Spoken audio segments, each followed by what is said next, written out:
Demi, you're known for your beauty. You're known for winning these pageants. When you think about beauty, I see a culture in which it sends messages to women of all ages that you're not enough. And I'd love for you just to talk to us for a few minutes about what true beauty is and how you see that.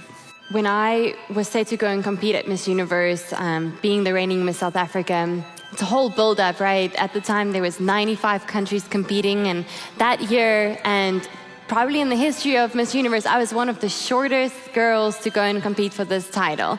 And now if you think of models and beauty queens, they're usually tall, and people started placing me in this box saying, oh, she won't win because she's too short, started defining me in certain ways. And it's hard for that not to get to you, right? In the same way that I know so many young girls watch Instagram or watch social media and puts themselves in boxes, that is the way social media defines us to look or act like. Do you know what?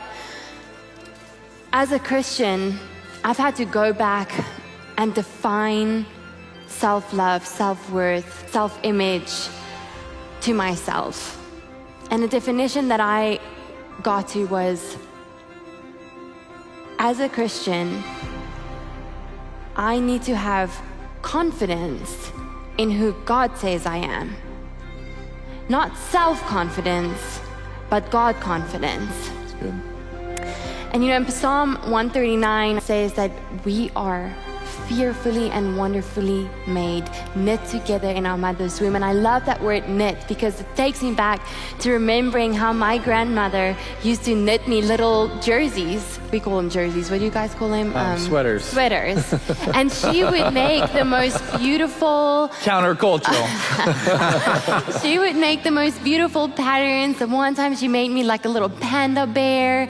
And we were on holiday together, and she spent days just sitting there knitting that jersey, pulling it out, redoing it, wanting to make sure that it's perfect, that that pattern she's creating on that sweater is perfect.